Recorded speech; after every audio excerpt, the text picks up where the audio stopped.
La richesse n'est pas seulement une question d'argent, c'est une philosophie, des habitudes et une vision à long terme. La pauvreté est rarement juste un problème d'argent, c'est un problème de mentalité enveloppée dans des habitudes, renforcées par des années d'excuses.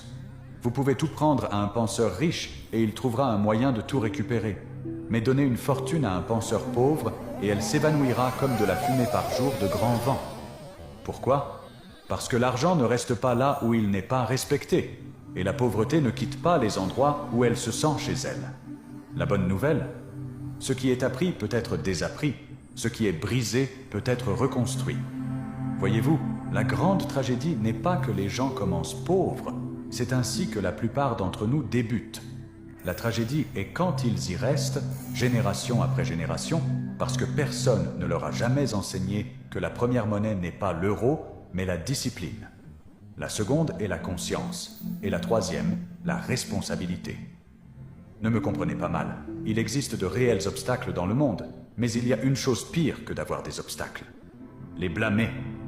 Le moment où vous laissez la décision de quelqu'un d'autre déterminer votre destin, vous avez rendu les clés de votre avenir, et c'est pourquoi le cycle se répète. Aujourd'hui, je veux vous parler non seulement de pourquoi les personnes pauvres restent pauvres, mais comment vous pouvez y remédier. Pas avec de la magie, pas avec un miracle, mais avec une mentalité, des habitudes et des choix. Parce que la pauvreté commence dans l'esprit, se manifeste dans votre routine quotidienne et grandit dans le terreau de la négligence. Corrigez la pensée, et les finances suivront. Commençons. Laissez-moi vous dire quelque chose que j'ai appris il y a longtemps. Si vous n'avez pas de vision pour votre vie, je vous promets que vous vivez déjà dans celle de quelqu'un d'autre. Et la plupart du temps, les personnes pour qui vous finissez par travailler en avaient une. Ils l'ont écrite, ils l'ont construite brique par brique, jour après jour, pensée après pensée. La grande tragédie est que la plupart des gens dérivent. Ils se réveillent chaque matin, non pas pour construire, mais pour réagir. Non pas pour avancer, mais pour survivre. C'est le poison silencieux de la pauvreté. Pas de plan, pas d'image, pas de chemin. La vision n'est pas seulement de voir l'avenir, c'est de le créer. C'est regarder 5 ans, 10 ans devant et dire « Voici qui je deviendrai, voici ce que je gagnerai, voici ce que je donnerai, et voici la vie que je construirai. » La plupart des gens ne font jamais cela. Ils sont trop occupés à éteindre des feux quotidiens pour s'asseoir et allumer une flamme à long terme. Mais si vous voulez devenir riche, vraiment riche, pas seulement de l'argent en banque, mais la liberté dans votre esprit, vous devez concevoir cette vie à l'avance. Je me souviens d'avoir été fauché, pas seulement financièrement, mais mentalement. Mes poches étaient dans un vide et mon agenda aussi. Pas d'objectif, pas de direction. Je travaillais toute la journée, rentrais fatigué et répétais la même chose chaque matin. Puis quelqu'un m'a posé une question qui a tout changé.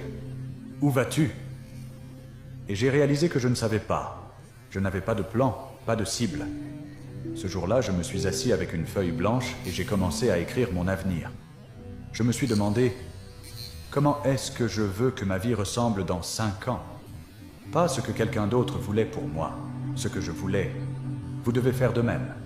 Sortez une feuille de papier. Écrivez votre vision de richesse à 5 ans. Combien voulez-vous gagner? Soyez précis. N'écrivez pas « plus d'argent », c'est vague et le cerveau ne suit pas le vague. Écrivez « je veux gagner 150 000 € par an grâce à mon entreprise » ou « je veux avoir 50 000 € en investissement ». Ajoutez un objectif de don, car la générosité fait aussi partie de la richesse. Les riches pensent à l'impact, pas seulement aux revenus. Puis étendez cette vision à 10 ans.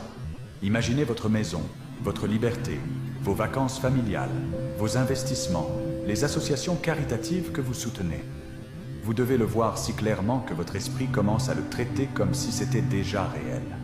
C'est ainsi que fonctionne le subconscient. Quand vous peignez une image vivante, il commence à prendre des décisions qui correspondent à cette image. Ce n'est pas de la magie, c'est de la psychologie, c'est de la stratégie. Comprenez ceci. Les personnes pauvres vivent au jour le jour. Elles demandent « Comment puis-je traverser cette journée ?» Les personnes riches vivent selon un plan. Elles demandent « Comment puis-je construire demain ?» Et cela commence par la vision. c'est la fondation. Aucun gratte-ciel n'a été construit par accident. Quelqu'un s'est assis avec un plan et a travaillé dessus pour chaque étage, chaque poutre, chaque détail. Votre vie ne devrait pas être différente. Si vous la laissez au hasard, vous choisissez la médiocrité par défaut. Votre voyage vers la richesse ne commence pas avec l'argent. Il commence avec l'imagination. Donc, première règle, prenez la responsabilité de concevoir votre avenir. Ne le laissez pas à l'économie, votre patron ou votre passé. Prenez le stylo, créez un plan à 5 ans, créez un plan à 10 ans, revisitez-le chaque mois. Cette vision devient votre boussole, et une fois que vous commencez à marcher dans la direction de vos rêves avec clarté et détermination, la vie commence à s'aligner en votre faveur. C'est le début de la construction d'une véritable richesse, l'avoir avant de l'avoir. La plupart des gens ne font pas faillite parce qu'ils ne gagnent pas assez. Ils font faillite parce qu'ils dépensent plus qu'ils ne gagnent. Et je vais vous dire quelque chose que j'ai appris au fil des ans. Gagner de l'argent n'est que la moitié de l'équation. Le conserver, le faire croître et l'utiliser judicieusement, c'est là que réside la différence. La tragédie est que tant de personnes sont prises au piège de vouloir paraître riches avant de le devenir réellement. Elles dépensent de l'argent qu'elles n'ont pas pour impressionner des gens qu'elles ne connaissent même pas, puis se demandent pourquoi leur compte bancaire ressemble à un seau percé. Soyons honnêtes, les dépenses excessives sont un tueur silencieux. Ça ne crie pas, ça murmure. Ça se manifeste dans les petites choses, un abonnement streaming oublié, ce 3e café de la journée, manger au restaurant 5 fois par semaine au lieu d'1 fois. Aucune de ces choses ne semble mortelle en soi, mais elles vous saignent avec le temps. La mort financière ne vient pas toujours avec fracas, elle vient goutte à goutte, mois après mois, année après année. Et puis soudain, vous êtes fauché, fatigué, et vous vous demandez où tout l'argent est passé. Il n'a pas disparu, il a fui. Laissez-moi partager une philosophie simple qui a tout changé pour moi. Vivez avec 70% de ce que vous gagnez. Juste 70%, c'est le chiffre magique. Les 30% restants, répartissez-les judicieusement. Épargnez 10%, investissez 10% et donnez 10%. Oui, donnez, car la générosité façonne votre cœur, et un cœur généreux prend de meilleures décisions financières. Je n'ai jamais rencontré une personne avare avec une richesse durable. Une richesse sans but devient un fardeau, pas une bénédiction. Quand j'ai commencé à pratiquer cette règle, je ne gagnais pas beaucoup et, croyez-moi, c'était difficile. Mais je suivais chaque euro. J'ai créé un budget de base, rien de fantaisiste. Juste une simple feuille où chaque dépense avait un nom et une place. Mon carnet est devenu mon plan. Je ne devinais pas où allait mon argent, je lui disais où aller.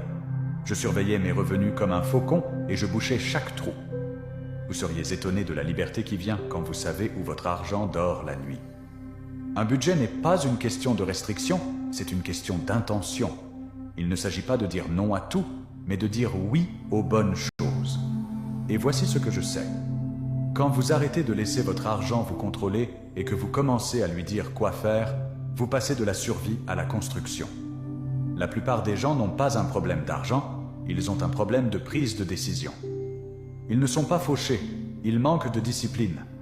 Et laissez-moi vous dire, si vous ne pouvez pas gérer 1000 euros, vous ne gérerez pas 10 000 euros. Et si vous ne pouvez pas gérer 10 000 euros, vous épuiserez 100 000 euros plus vite que vous ne pouvez cligner des yeux. La richesse amplifie vos habitudes. Si vos dépenses sont hors de contrôle maintenant, plus d'argent ne résoudra pas le problème.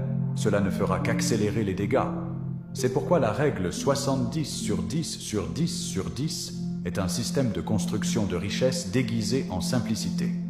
Alors voici la solution.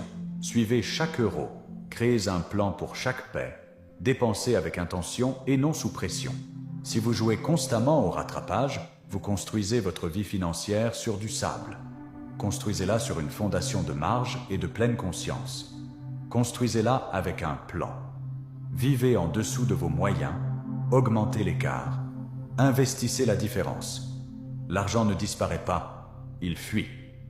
Et c'est vous qui tenez le seau. Réparez-le et regardez votre richesse commencer à s'élever. L'une des plus grandes erreurs que je vois les gens faire, surtout ceux qui sont pris dans un cycle de difficultés financières, c'est qu'ils arrêtent